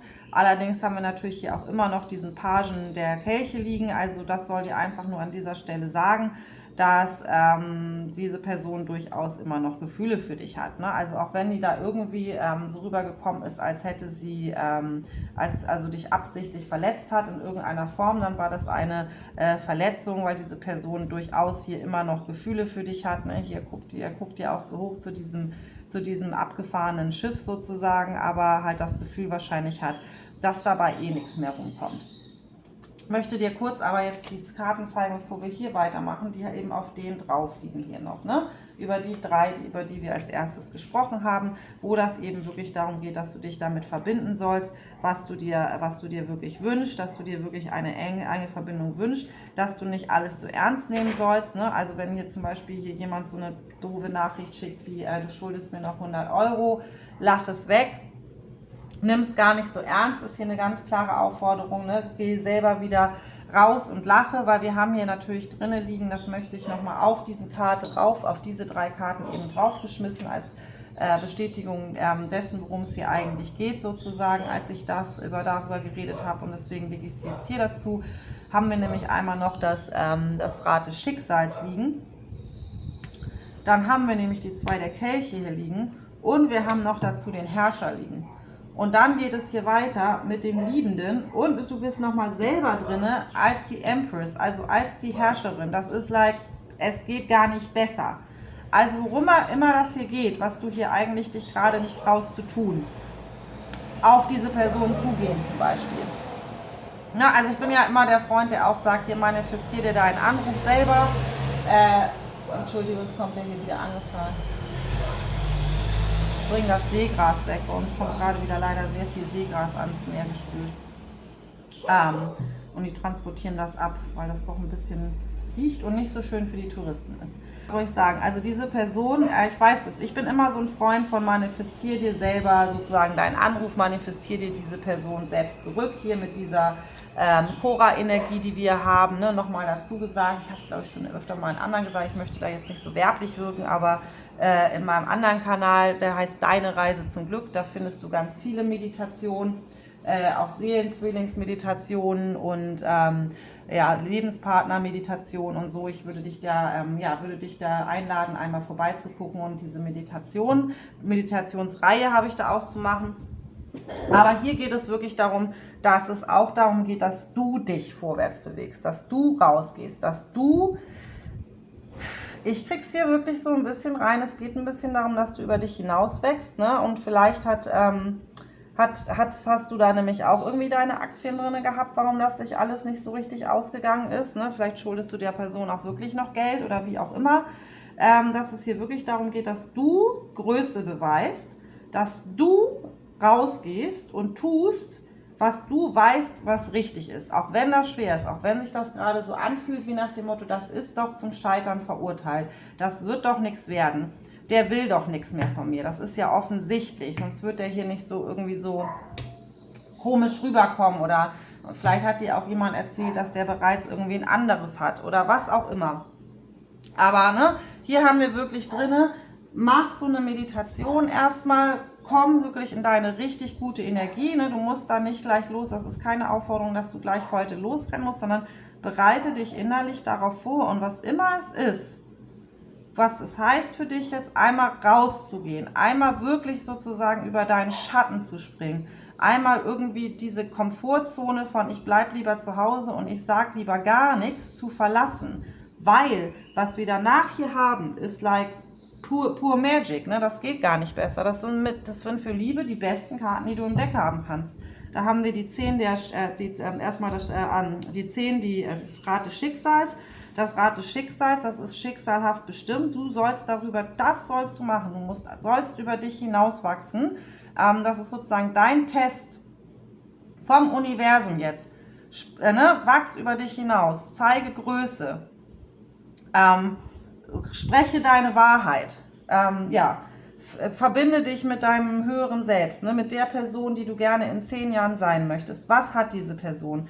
Was würde diese Person sagen? Wie wäre diese Person mit der anderen Person verbunden und würde auch mit ihr agieren und sprechen? Das ist zum Beispiel etwas, was ich auch am Anfang immer gemacht habe, hier als ich mit meinem Mann hier wieder zusammengekommen bin. Ich habe einfach mit dem gesprochen, als wären wir schon 10 Jahre zusammen und habe mich einfach gar nicht davon triggern lassen, wenn da immer wieder so eine Sachen kamen, wo ich das Gefühl hatte, der geht wieder hier in Fluchtmodus sozusagen, weil das habe ich einfach sozusagen gar nicht mehr persönlich genommen, weil du redest mit jemandem, mit dem du eine ernste Beziehung führen würdest oder führst, ja ganz anders als mit jemandem, bei dem du ständig Angst hast, dass der sich irgendwie aus dem Staub machen könnte hier. Ne? Das kann ja auch die andere Person sein, die sich hier aus dem Staub gemacht hat. Das muss nicht unbedingt du sein. Ich sage immer so, wenn du eine Freundin hast, ne? Eine gute Freundin, denk mal an irgendeine gute Freundin von dir, die du schon viele Jahre hast. Und die würde dir jetzt irgendwie blöd kommen. Oder die würde sich plötzlich nicht mehr melden. Dann würdest du doch sagen, du, Entschuldigung, aber ich weiß echt nicht, was ich dir getan habe. Es tut mir leid, wenn ich irgendwas verletzt habe. Oder tut mir leid, ich habe dir total vergessen, das Geld zurückzugeben. Ich hoffe, du nimmst es mir nicht übel. Aber wenn das so jemand tut, mit dem man sowieso schon irgendwie diesen Balance hat und irgendwie nicht weiß, ist das hier, wie heißt das, ist ja nicht Käse oder Fleisch, aber du weißt, was ich meine. Das ist nichts Halbes und nichts Ganzes. Ich weiß nicht, was die Person will. Das ist alles hier da kommt einfach nicht wirklich was rüber und dann kommt da irgendein Blödsinn und trotzdem weiß ich, die Person ist hier offensichtlich ständig bei mir im Social Media unterwegs, ja, weil die Person immer noch Gefühle für dich hat. Und hier ist wirklich so diese Aufforderung, beweise einfach Größe, sei die stärkere Person und überwinde dich selbst zu tun, was du eigentlich weißt hier, was du tun solltest. Weil hier, ihr werdet hier definitiv in die Versöhnung gehen. 2 der Kelche, Versöhnungskarte, Liebeskarte, sich die Hand reichen. 2 Menschen, die wissen, was die anderen da haben. Mit den Liebenden zusammen, als große Einheit. Ne, da ist keine Frage, wofür die Liebenden stehen. Hier, da guckst du ja auch hin. Du guckst hier hin. Ne, geh raus und greifst dir. Geh raus und hol ihn dir, sage ich mal dazu. Ne? Oder sie. Hol sie dir, hol ihn dir. Der ist schon deiner, weil ihr seid hier als die Herrscher und die Herrscherin und der Herrscher angezeigt. Ihr seid hier, ihr gehört zueinander, ihr seid vom Schicksal sowieso füreinander bestimmt. Hol ihn dir einfach mit einer Selbstverständlichkeit und sag einfach hier, ich weiß doch eh, dass du auch mich liebst sozusagen. Aber sag's dir erst selber und dann sag's der anderen Person. Mal so ganz grob gesagt. Ich meine, dazu müssen wir jetzt ehrlich gesagt auch gar nicht mehr groß andere Karten ziehen. Ich ziehe euch mal noch ein Symbol. Jetzt kommt ja noch raus, was wir hier noch bekommen, was vielleicht irgendwelche Bedeutung für euch hat. So. Ah, ja, gut. Also erstmal, ich habe den Ring gezogen, aber hier den Ring mit meinem, mit dem Auge. Das ist hier das, wie sagt man, Evil Eye, ne? Also dass du sozusagen nicht von jemandem mit irgendwelchen Flüchen belegt wirst und sowas. Das heißt auch, ne, hier natürlich auch ein bisschen karmische Verbindung, dass du hier die Karma rausbekommst, sozusagen das, was vielleicht aber auch andere Leute, ne, dass andere Leute, die wollen euch nichts Gutes. Das kann es hier nämlich auch nochmal sein. Da sind andere Menschen, die wollen euch nichts Gutes. Das wollte ich schon sagen, den musst du aus dem Weg schaffen, aber du weißt jetzt, wie ich das meine. Ne? Ich meine jetzt natürlich nicht, dass du die in deinem Garten verbuddeln sollst, sondern hier, hat jemand wirklich hier ein böses Auge im Zweifelsfall auf euch geworfen, auf eure Verbindung. Und ja, lasst das einfach nicht zu. Trag zum Beispiel solche Gegenstände mit dir mit, dann wirst du auch sehr das Gefühl dafür entwickeln, wer das ist. Also Vorsicht, irgendjemand hier, der möchte wahrscheinlich einfach gar nicht, dass ihr zusammenkommt, aber das kannst du überwinden mit der Kraft deiner Gedanken schon alleine. Ne? Gib anderen Menschen gar nicht erst die Macht, diese Energie auf dich sozusagen anzuwenden. Und das ist natürlich hier türkisch, ne? Das ist auch ein türkisches Symbol, falls das für die ein oder andere Person eine Rolle spielt. Und dann haben wir noch eine Feder. Die lege ich auch automatisch hier rauf. Also hier geht es auch wirklich nochmal, ne, loszufliegen wie ein Vogel. Der Vogel, der fliegt einfach sozusagen über den Berg rüber und du bist sozusagen, du sollst dich selbst als diesen Vogel sehen. Ja, das ist kein Hindernis für dich. Also du siehst da wirklich viel mehr, du hast da zu viel negative Gedanken in dieser ganzen Situation. Also das mit euch beiden, das ist eigentlich, musst du dir keine Sorgen machen, da fühlt ihr genau dasselbe und was immer da passiert ist, spring über deinen Schatten und mach das in irgendeiner Form, wie es sich für dich hier auch richtig anfühlt, wieder gut. Bleib einfach hier die fröhliche, lachende Person, lass dir das von niemandem nehmen, guck, wer in deiner Umgebung vielleicht hier auch falsch spielt und, warte mal, ich hole dir noch einen. Oder sind mehrere. Was haben wir hier noch? Da haben wir ein Spinnennetz noch, also hier nochmal, ne, ein bisschen hier Spinnennetz. Jemand versucht dir vielleicht hier noch eine Falle zu stellen. Pass auf, vertrau nicht jedem, also was das angeht. Ne? Vielleicht hat hier irgendjemand was erzählt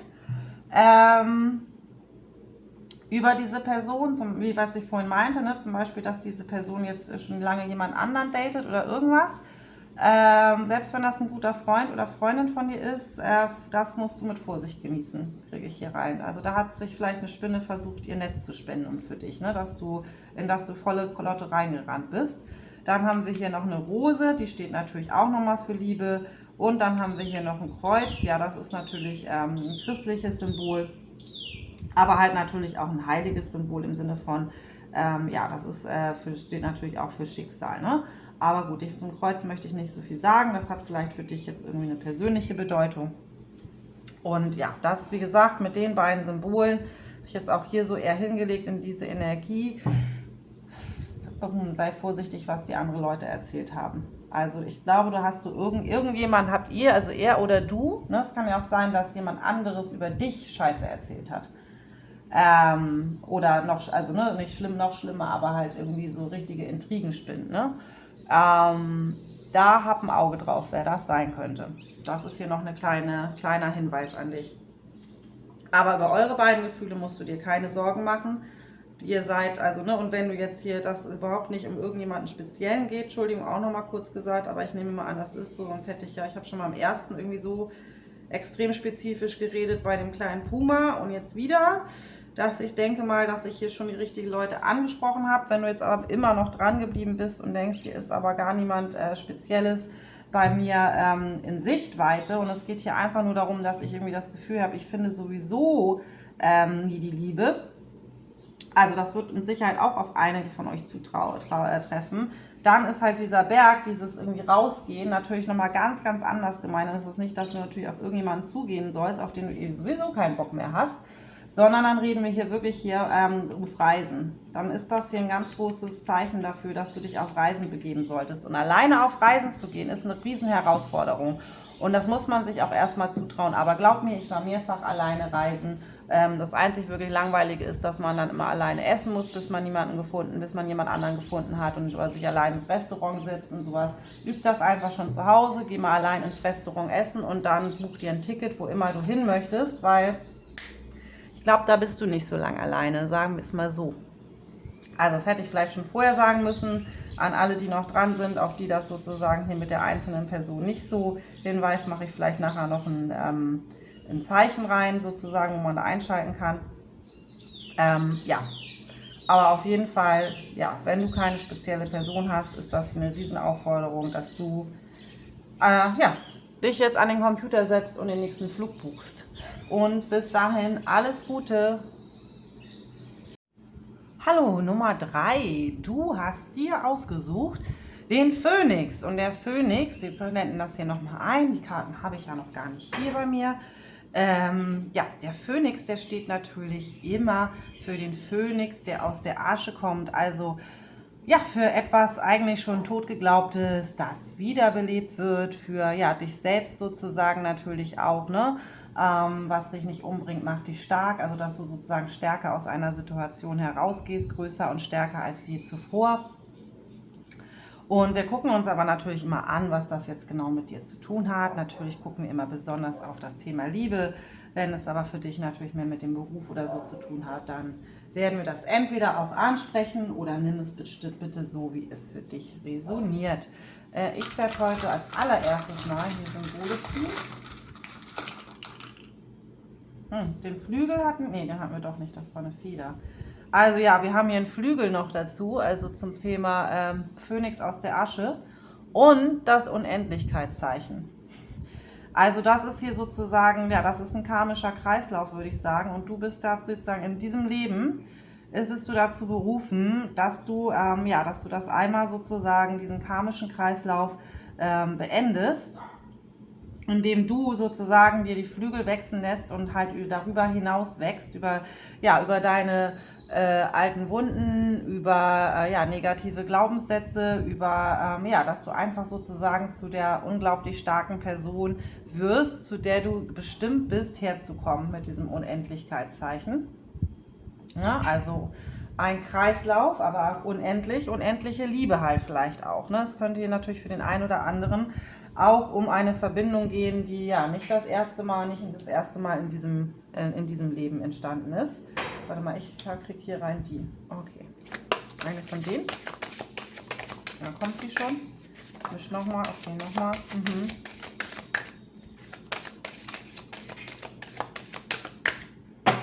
Ernte hatten wir gestern schon, als ich die anderen 3 Karten mit den Göttinnen gemacht habe. Ich sag dir nicht wo.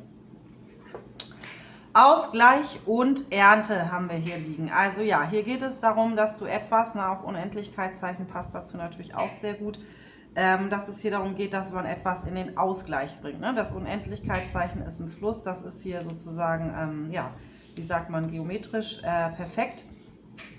Und hier geht es wirklich um den Ausgleich von einer Situation. Und hier haben wir auch noch die Ernte angezeigt, also die beste Karte in diesem Tarotkartenset, in dem chinesischen Tarotkartenset. Und das heißt hier wirklich, dass es wirklich darum geht, dass wir jetzt hier über eine Situation reden werden, wo du Dinge tatsächlich in Balance bringen darfst, damit du diesen karmischen Zirkel, in dem du dich wahrscheinlich befindest, überwindest und das bekommst, was du dir wirklich wünschst. Ne? Die Ernte steht für das natürlich die Erfüllung deiner Wünsche, hier angezeigt mit einer so glücklichen Familie, die ihr eigenes Land hat, ihr wahrscheinlich ihre eigenen Sachen anbaut und halt einfach in Harmonie mit der Natur leben. Aber das natürlich, wie der große Traum von dir aussieht, das weiß ich nicht. Aber hier geht es wirklich darum, dass du hier dass du hier sozusagen aufgerufen bist, dass das hier gerade wahrscheinlich eine extrem spezielle Zeit für dich ist, die wahrscheinlich einiges in Umbruch bringt und einiges herausfordernd ist, weil das Schicksal fordert uns natürlich gerne heraus, das Universum, damit wir eben an das Ziel kommen. Ne? Guck mal, da fällt schon die erste. Da fällt die zweite, dritte, alle umgekehrt. So, gucken wir mal, was das hier genau auf sich hat. Das ist interessant. Die flippt schon, aber dann kann sie nochmal rauskommen, wenn sie wichtig ist, bitte. Ja, ein Flipper, aber der ist richtig geflippt. Den holen wir gleich. Wo ist er? Da. Ja. Zeigen mache ich eigentlich mal mit am Ende, ne? Aber es ist im Prinzip hier die gleiche Energie. Ne? Die Weltkarte, die steht auch für die Vollendung eines Zirkels im Tarot. Ein Kreislauf geht zu Ende. Du hast sozusagen diese karmische Lektion gelernt, gemeistert und darfst jetzt sozusagen aufsteigen, eine Ebene weiter nach oben. Spirituell gesehen, in deinem Leben gesehen. Ja, aber vor allem auch spirituell gesehen. Ups. Mehr Flipper, die hole ich mir jetzt aber so raus. Warte mal, das ist auch geflippt, ne? Flip. Ja, viele Flipper. Das wollte ich eigentlich hier hinlegen. Naja, gut, jetzt liegen sie hier mit dabei. Die beiden sind auf den Ausgleich gefallen. Das ist 3 sind das. Interessant, gucken wir uns an. Diese fällt noch da dazu.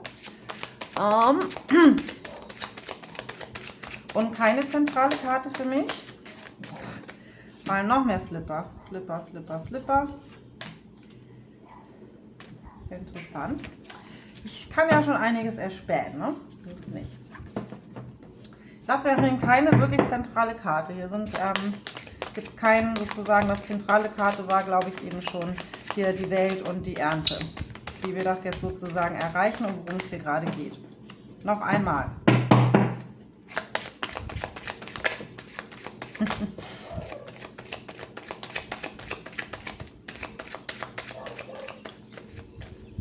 Und die so, okay, du brauchst unbedingt eine zentrale Karte. Hier ist. Ist zwar auf dem Kopf nicht richtig rum, wie ich es eigentlich haben möchte. Das heißt, das ist jetzt mir so ein bisschen ein Gimmick. Ja, und die beiden sind auch noch so gefallen. Ich weiß nicht, leg sie irgendwie intuitiv gerade so. Lass mich, und die beiden, die gucken wir uns auch gleich an. Das wird jetzt ein bisschen out of the norm gerade hier werden, glaube ich, für meine Legung. Wir haben hier umgekehrt, verkehrt rum auch jetzt noch die 6 der Stäbe. Es geht also hier um irgendwas und irgendwie, dass es wirklich darum geht, dass du gesehen werden sollst, aber nicht gesehen werden willst. Das kann in der Liebe natürlich sein, dass du dich vielleicht auch einfach nicht gesehen fühlst und dass das dein Glaubenssatz ist nach dem Motto, ich werde nicht gesehen, ich werde nicht wahrgenommen, ich werde übergangen. Dann wird das Zeit, dass du das umdrehst. Dann wird es Zeit, dass du hier sagst, mir wird immer gegeben, weil ich bin ein toller Mensch, ich werde gesehen, ich bekomme Anerkennung, ich bekomme Liebe von anderen Menschen. Das ist dann die Affirmation, die du dir von nun an jeden Tag sagen darfst. Und dann werden sich Dinge ganz, ganz schnell ändern. Weil das ist hier, ne, das ist der Wagen, das ist schnelle Energieumwendung. Das heißt, es geht wirklich darum, dass du eigentlich wärst du bereit dafür, diesen Topf voller Liebe von jemandem zu bekommen und von Herzen beschenkt zu werden sozusagen. Aber du selber gibst dir dafür gar nicht die Chance, weil du das Gefühl hast, dich nimmt sowieso keiner wahr. Und das ist natürlich eine Affirmation, die zu einer Manifestation wird. Oder ich werde, ne, mich sieht keiner, ich bin nicht schön genug. All so eine Sachen sind Affirmationen in deinem Kopf, negative Glaubenssätze, die zu Manifestationen werden. Ne? Weil alles, was wir denken und was wir zu extrem denken, wovon wir zu überzeugt sind, sind genau die Energie, die wir in unser Leben ziehen. Nochmal, das Universum kann nicht unterscheiden zwischen ich will und ich will nicht. Das Universum unterstützt uns immer in unserem Werdegang, weil das möchte ja, dass wir wachsen und hier karmische Zirkel überwinden, aber wir müssen das schon selber tun. Die Arbeit liegt immer bei uns. Und die erste Arbeit ist halt immer das Anerkennen dessen, was in uns schlummert, was Sachen in unser Leben zieht, die wir eigentlich gar nicht wollen. Und wenn einer der Glaubenssätze ist, ich werde immer übersehen oder ich bin nicht hübsch genug, keiner mag mich, dann ist es halt das, was du in anderen Leuten sehen wirst. Das heißt noch nicht mal, dass die anderen Leute das auch denken, gerade wenn es jetzt um eine explizite Person geht, würde die dir vielleicht gerne ihr Herz schicken auch, aber energetisch stoßt du sie ja schon ab. Ne? Du sagst ja schon, ich bin nicht schön genug und ich bin nicht gut genug für dich, bleib mir bloß weg, und das wird die Person tun, weil energetisch sendest du das aus und der Empfänger reagiert. Für einige andere von euch, mit denen das jetzt weniger mit der Liebe zu tun hat, wir gesagt haben, Beruf, geht es hier wirklich darum, dass du an dich glaubst, vom Herzen an dich glaubst und wirklich sozusagen hier in die Spur kommst, weil hier das steht natürlich für sowas wie, du möchtest eigentlich gerne auf der Bühne stehen, das kann also bedeuten, ja, Musiker, Schauspieler, dergleichen, und in der heutigen Zeit steht das natürlich auch für ja, YouTube, TikTok, Instagram.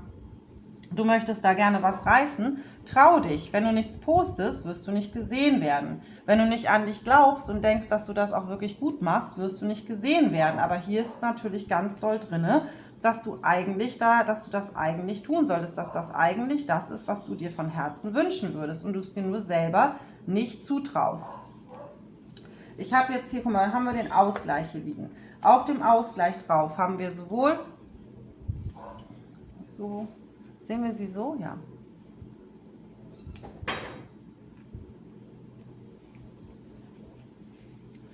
Auf dem Ausgleich haben wir die hohe Priesterin, den Mond und die 8 der Münzen. Bei der 8, bei der Priesterin, geht es genau um das, was ich gerade gesagt habe, dass du deine Kraft, deine eigene Manifestationskraft anerkennen sollst, dich verbinden sollst mit dem Wünschen, was du dir wünschst vom Universum, mit der Person, die du gerne sein wollen würdest. Um der Mond hier wiederum, hier auch, ne, wenn es hier nochmal um 2 Personen geht und den Ausgleich, geht es auch wieder hier wirklich darum, es geht darum, deine eigenen Emotionen in den Ausgleich zu bringen. Hier geht es um deine Emotionen, die sozusagen da aus deinem Unterbewusstsein kommen, aus deinem Unterbewusstsein kreiert sozusagen erst deine Emotionen, du reagierst auf Situationen, die dich eigentlich unbewusst, nicht bewusst, also manchmal ist es auch bewusst natürlich bei uns, aber in den meisten Fällen unbewusst, an Situationen erinnern, meistens aus deiner Kindheit. Ich persönlich kann auch sagen, oft aus der frühen Jugend, wo Menschen, dein Gegenüber, das kann deine Familie gewesen sein, das kann genauso gut Klassenkameraden gewesen sein, ne, wenn wir hier auch mit diesem nicht gesehen werden und so, die einfach das Gefühl gegeben haben, nach dem Motto, halt dich mal lieber zurück. Ne? Ich sag's jetzt, fällt mir jetzt als Beispiel ein. Das muss nicht du sein, aber es wird vielleicht die eine oder andere Person sein. Du hast zum Beispiel in der Schule super gern gesungen und du wolltest eigentlich unbedingt Sängerin werden. Und dann hast du vielleicht mal zum Beispiel irgendwo gesungen und dann haben andere Kinder angefangen zu lachen und gesagt, ja, du kannst das überhaupt nicht und du bist total schlecht. Und wahrscheinlich waren die am Ende nur neidisch auf dich und haben dir das nicht gegönnt, aber du hast das so ernst genommen, dass du dich jetzt sozusagen nicht mehr traust, dich diesem Talent zu stellen, weil weil das sozusagen so schlimm war, also ein Traumata sozusagen verursacht hat, unbewusst bei dir, dass Leute sich jetzt zum Beispiel über dich lustig gemacht haben, dass du da irgendwie einfach Angst hast, auf diese Bühne zu gehen und zu singen jetzt, weil deine tiefe Angst immer noch da ist vor Ablehnung. Und wenn das ist jetzt, ne, wenn es um Beruf geht. Und bei der Liebe halt genauso, ne? Wenn man halt immer das Gefühl hat, man ist sowieso nicht ausreichend, das kommt irgendwo her. Das zum Beispiel kommt sehr oft von deiner Vaterfigur oder generell deiner Familie. Und da ist wirklich die Aufforderung, dass du, wenn du mal dass du deine Emotionen in Ausgleich bringst, im Sinne von, dass du ihn aus dem Grund gehst. Ne? Das geht hier auf den Grund, damit du dann sozusagen wie Phönix aus der Asche kommen kannst. Wir haben hier mit den 8 der Pentacles nochmal, das ist wirklich auch nochmal die Arbeitskarte, nochmal zum Thema Arbeit auch, ne? Arbeit an dir selbst natürlich, es geht hier das wirklich hier, ne? Wir sehen hier einen Mondzirkel von Neumond bis zum Neumond, das heißt, wir reden hier von einem Monat, wenn wir hier von einem Zeitraum reden, dass du den nächsten Monat einfach wirklich die Zeit nehmen solltest für dich selbst, sich um dich selbst zu kümmern und ja, mit dir selbst sozusagen zu arbeiten. So bekomme ich das hier explizit rein. So, dann gucken wir uns die an. Achso, die war als erstes gefallen. Ich mache die hier so ein bisschen so. Sehen wir die weiterhin? Ja, sehen so ein bisschen schief aus. Das Ding ist, dass meine Kamera natürlich auch immer ein bisschen schief ist. So. In etwa. Jetzt sind sie nämlich sozusagen für mich schief. Wir haben hier drinnen liegen die 10 der Stäbe. Das heißt, wir reden hier davon, dass das wichtig für dich ist, dass du wirklich deinen Weg weitergehst.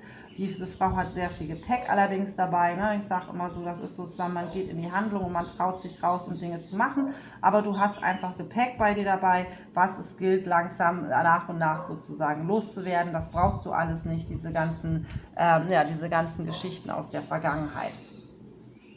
Dann habe ich dich hier auch drinnen liegen, ne? Dann haben wir hier die 4 der Stäbe liegen, also wirklich nochmal diese Energie, dass du wirklich rausgehen sollst, dass du dein Leben feiern sollst, dass du fröhlich sein sollst. Das kann natürlich auch für Hochzeit stehen, also wenn es hier wirklich um andere Personen geht und du wünschst dir eigentlich wirklich, dass du nochmal heiratest, also jetzt ohne dass eine explizite Person hier gerade drinnen liegt, dann verbinde dich auch damit, ne? Geh in die Meditation und wirklich denke einfach daran, wie wäre deine Hochzeit? Wie sieht dein Kleid aus? Welche Musik wird gespielt? Welche Location ist das? Ne? All sowas. Geh das alles in deinem Kopf durch, immer und immer wieder und manifestiere es sozusagen in dein Leben. Wir haben hier auch den Page noch, also den Bube, der Stäbe, das ist nochmal eine Aufforderung, ne? Haben wir hier eben doch schon mal gehabt, so auch mit denen. Nochmal extremer, wirklich, dass du wirklich in deine Power kommst, dass du dir selbst Sachen einfach zutraust und einfach machst. Und dann habe ich hier nämlich tatsächlich auch drin den Herrscher. Das heißt, wir haben hier durchaus in deiner Zukunft liegen jemanden, der hier durchaus in der Lage ist, auch, ne? Hier haben wir diese Give-and-Take-Karte, dass es auch darum geht, dass du in den Ausgleich gehst mit jemand anderem, mit anderen Menschen, generell mit anderen Menschen. Ich habe es jetzt automatisch mir hier noch hingelegt. Ne? Du wirst Menschen in dein Leben ziehen, die auch deinen Wert wissen und die auch nach deinem Wert was geben, wie du ihn auch gibst. Ne? Auch wenn es um Geld geht, da wirst du dann, wenn du deinen eigenen Wert kennst, dann wirst du nicht mehr an Menschen geraten, die es von dir immer nur haben wollen, aber sie nie was zurückgeben. Und dann haben wir hier noch die 3 der Cups, 3 der Kelche drin liegen. Die haben wir auch richtig rum hier. Ne? Also wir haben hier durchaus, dass hier sehr viel Unterstützung reinbekommt. So kriege ich das von Freunden. Wenn du im Moment keine guten Freundinnen hast, dann sei unbesorgt. Hier kommen sehr, sehr gute Freundinnen in dein Leben, die dich auch immer unterstützen in deinen Träumen, die dir sagen, dass du eine tolle Person bist, die an dich glauben und dir einfach auch die emotionale Unterstützung zukommen lassen, wenn du mal wieder irgendwie mit deinen eigenen Päckchen kommst. Die werden dir zuhören, die werden bei dir sein. Und dann haben wir halt eben hier als letztes Bild, ne, sobald du sozusagen diese Kraft in dir freigesetzt hast, die wir hier drin haben, haben wir hier durchaus halt als letztes den Herrscher liegen. Also den Herrscher im positiven Sinne, als wirklich sozusagen ein Mann, der dann in dein Leben kommen wird, der auch genau das ist, was du suchst. Lass mich da nochmal was drauf ziehen. Was ziehen wir noch so eine?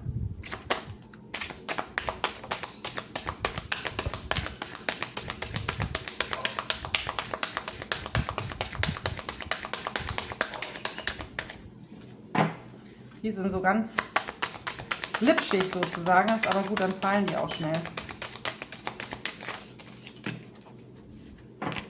Da haben wir ja einiges. Lass uns erst, die sind umgekehrt, lass uns erst die angucken. Hier haben wir den Drachen, ne, der hat ja auch so ein bisschen was Phönix-mäßiges, ne, auch in Fabelwesen. Und da steht, You are an ancient wise sage. You can shapeshift at will. Mastery is your destiny. Rise, ne, Rise ist auch beim Phönix, Rise with dignity.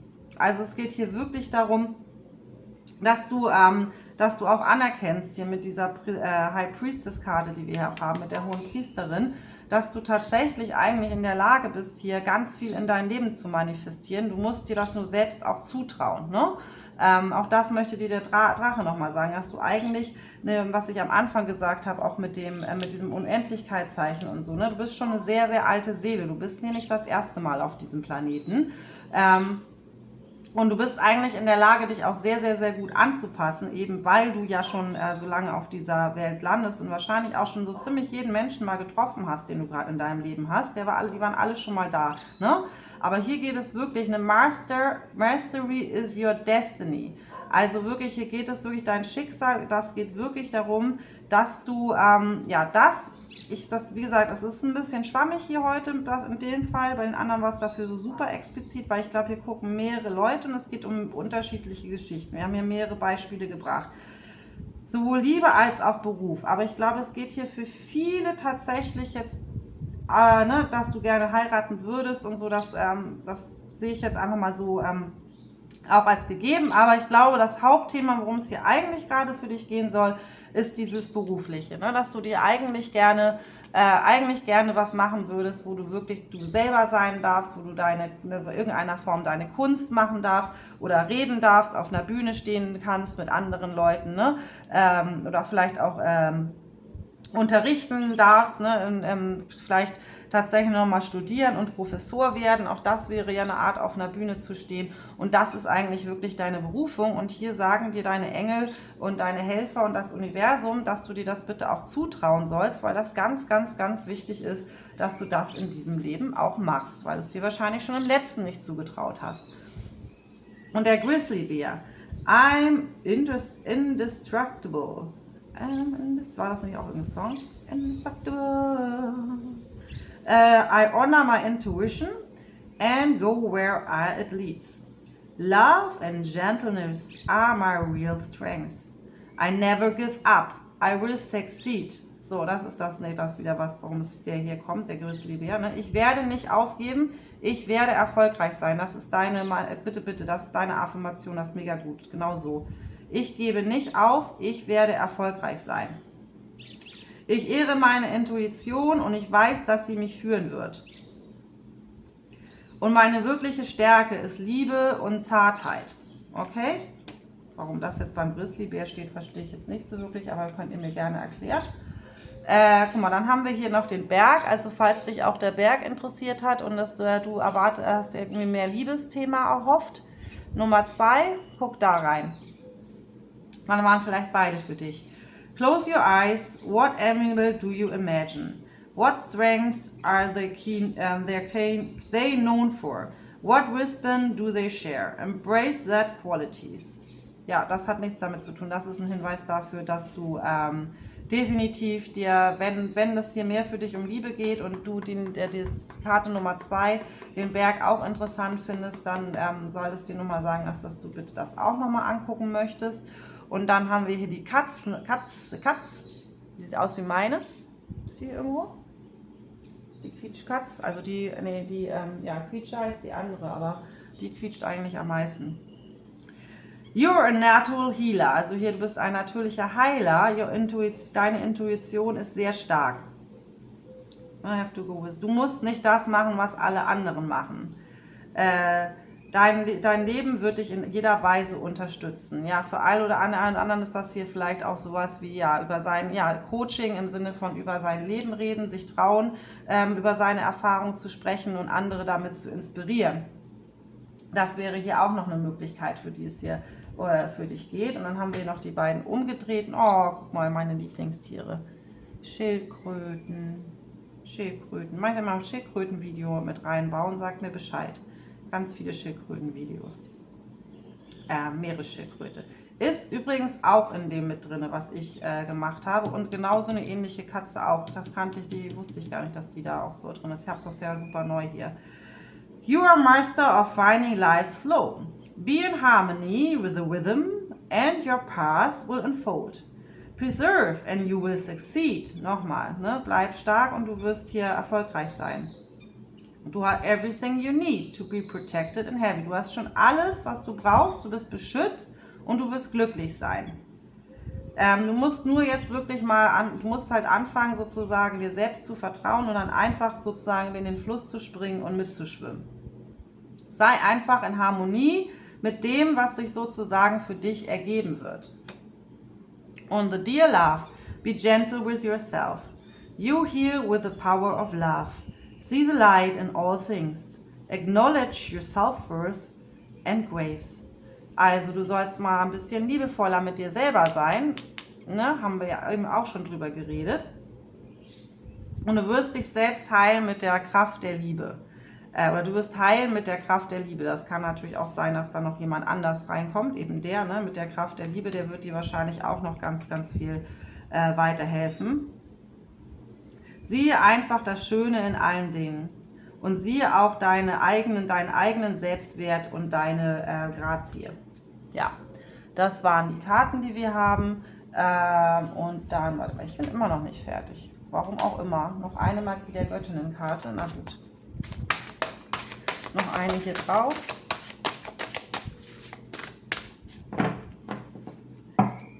Na, eigentlich auch ganz gut zu mischen.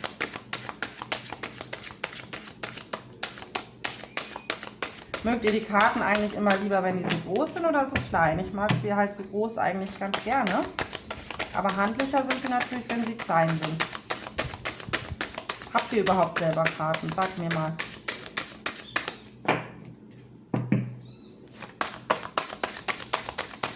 Noch eine Göttin. Entschuldigung fürs Labern.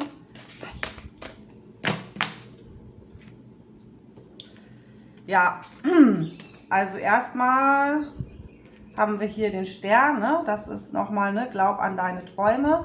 Und wenn du das andere noch nicht gesehen hast, das Pick a Card Reading, das letzte, da war sie mit dabei. Und die Karte definitiv auch. Und ja, kannst du dir das auch nochmal angucken. Was ist deine Superkraft, die Legung.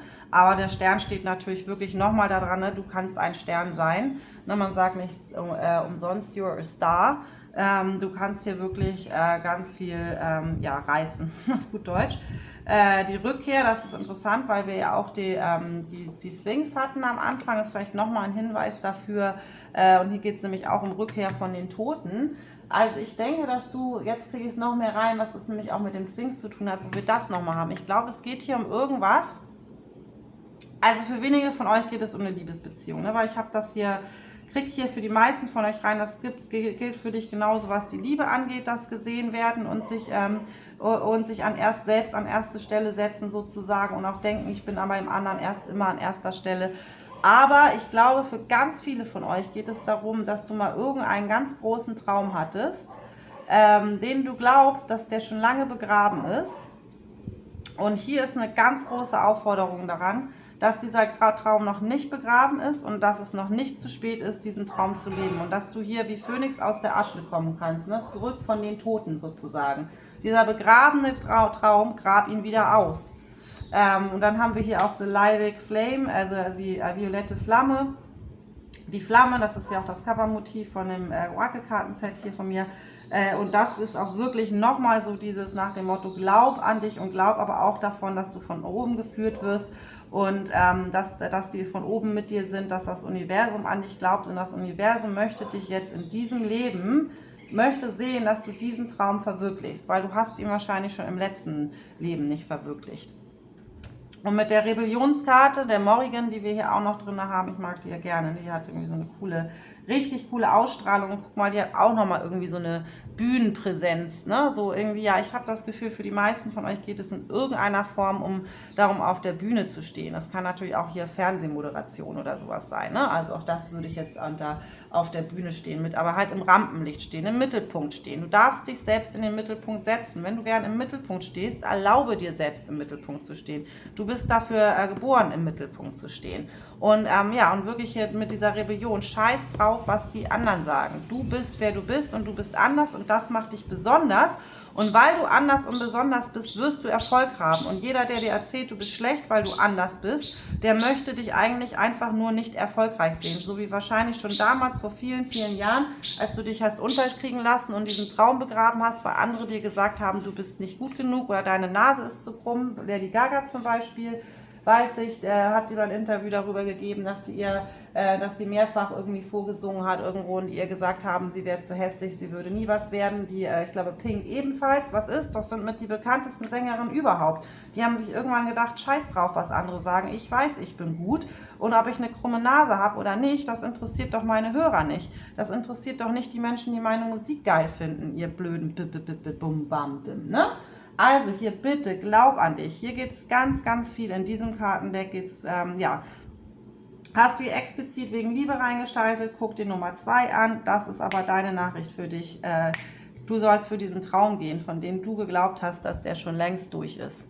Und damit schließen wir jetzt diese Legung. Ich wünsche dir alles Gute. Mich würde interessieren, was ihr macht. Wenn ihr irgendwas tatsächlich schon eine YouTube oder irgendwas auf YouTube habt oder auf Instagram oder sonst was, dann seid mutig und schreibt es einfach in die Kommentare, damit wir euch alle folgen können. Okay? Und dann werden wir alle eure ersten Fans. Okay? Bis dann. Achso, vergiss bitte nicht zu liken. Im Idealfall auch zu abonnieren. Und ja, denkt dran, ne, das ist immer alles geben und nehmen. Geben und nehmen. Hier, auch hier auf YouTube. Wer sich sowas anguckt und dem es gefällt, egal ob es bei mir ist oder bei wem anders, seid immer bitte so fair und macht einmal den Daumen nach oben. Das kostet euch gar nichts, das kostet euch noch nicht mal eine Sekunde Zeit. Und für jeden, der einen YouTube-Kanal hat, ist das super, super, super wichtig, weil ansonsten kann man es halt, ja, lohnt sich dann auch energetisch irgendwann nicht, das sonst weiter fortzuführen. So ist es einfach mal so hart gesprochen. Also, ne, gebt zurück und du wirst bekommen. Bis zum nächsten Mal.